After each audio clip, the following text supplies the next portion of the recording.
Greetings from the Eccentric Man, and we're celebrating the anniversary of the First Battle of St Albans, which was May the 22nd, 1455, and it's only about 20 miles, less than 20 miles from where I live.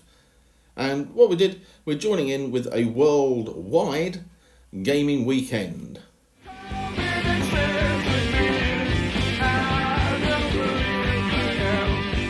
The Eccentric Man YouTube channel is kindly sponsored by Lost Ark Games in Stevenage, and they are open for online sales, in-store sales and gaming. We were due to be playing a large game, multiplayer game of this battle at Lost Ark Games in Stevenage, but unfortunately due to COVID restrictions we couldn't do it.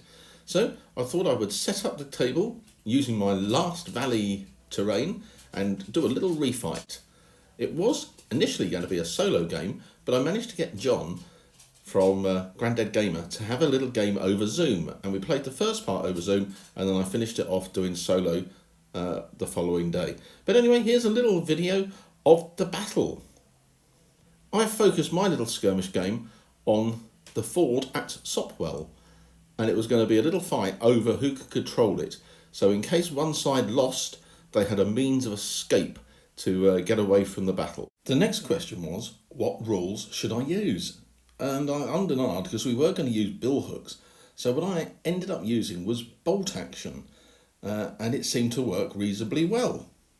So using bolt action as my framework, I went for the Yorkists that you can see above, and I gave them 3 units of men-at-arms, and they were veterans, and then 1 unit of bill and bow, and they were regular, 1 unit which is the commander, and he was veteran, and then 1 unit of bow regular, and that was the Yorkist army. Little retinues all set up with 3 men bow in most of them. For the Lancashire force, I went with the leader veteran, and then I went with 1 veteran men at arms, and then 4 regular bill and bows, and 1 6-man bow unit which was inexperienced, and we went with that. I made some minor little changes to the roles. One was movement, so that they could only move 4 inches and run 8, and the bows could fire 9 and 18. So not much of a change, but it seemed to work quite well. John took the Yorkists, and he is playing the units to the bottom of the screen, and I took the Lancastrians at the top of the screen. And I think, looking in hindsight, the Lancastrians had a little bit of an edge in the game because of the closeness to the ford. They were going to be on it much quicker. First turn saw no real shooting apart from 1 little pin put on the left-hand bill unit of the Yorkists, and a pin on the Lancastrians that are up there on the top behind the hedge. Managed to get the Lancastrians to push up right across the ford, and John advanced up the Yorkists in the centre. Turn 2, and both sides pushed forwards to the banks of the river, and the Lancastrians started to enter onto the ford. You can see a few more pins coming around. The smaller units of 6 men with 3 bow and 3 billmen or melee men seemed to be working quite well, and there wasn't too many casualties coming up, but pins to cause aggravation.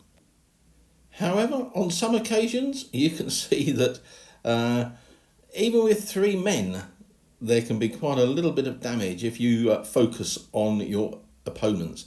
And there you can see the Yorkist bow unit taking 3 casualties and getting 2 pins. So that was a little bit of a blow for the Yorkists' centre.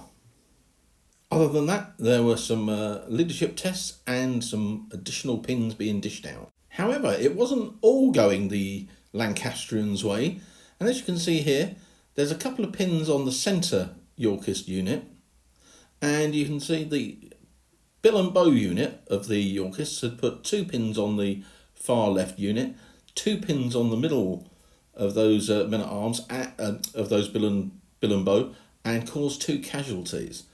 And there was another pin on the far right bill and bow unit. So there was some pain being given the other side. Still more casualties coming in on the Yorkist bowmen. Did a rally to get rid of the pins that were building up on them, but they've lost 4 men. In the centre, casualties were starting to build up on the Lancastrian men-at-arms, with taking one of their men killed in action and keeping the pin.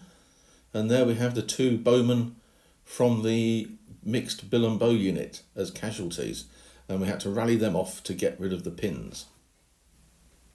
Unfortunately, the next turn saw more pain for the Yorkist bowmen, and also for the bill and bow unit to the far right. As you can see, the bowman unit has taken another casualty, so they're down to 1 man, and you can see that there's hand-to-hand going on the far side, on the other side of the hedge.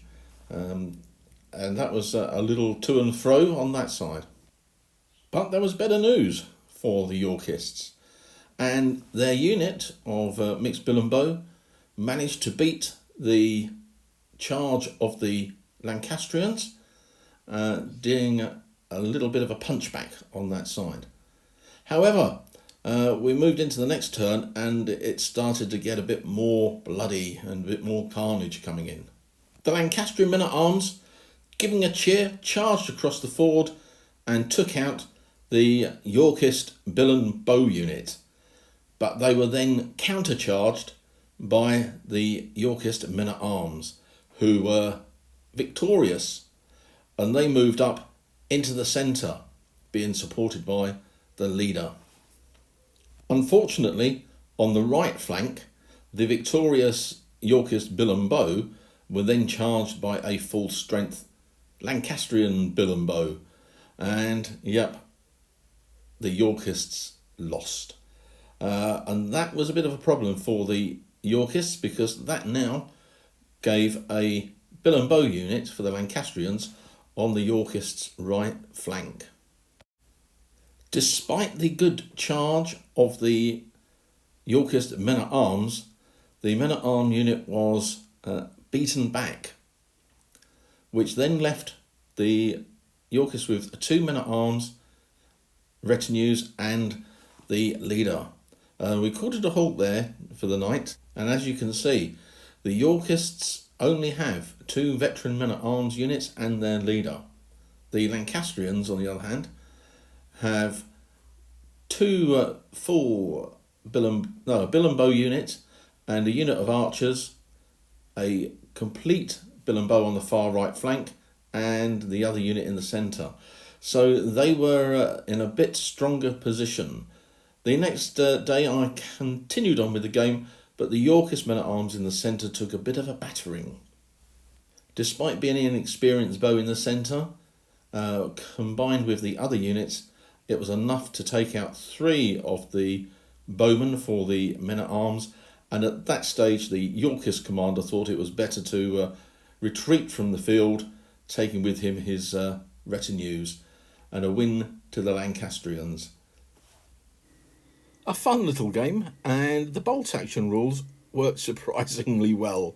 The random pull of the dice really working well for when we were playing it on Zoom, but also when I was using it for solo. So yeah, something I might consider doing again. It was our first ever Zoom game, and I think next time, if we do one, I'll umpire and I'll get 2 people to play the game. That, I think, is probably a simpler way of doing it. But that was it. It was part of the big weekend gaming, international gaming of War of the Roses. You can have a look on Twitter if you put in the hashtag World War Roses. You will find a lot of pictures of some really good games. There was a tremendous game at First Battle of St Albans, put on by the guys who organised the weekend. Look out for them. Winston Aberese, I'll put the Twitter people down below, and Lord Raglan, Gareth in Wales. A great game they had with Jeff and the other people there.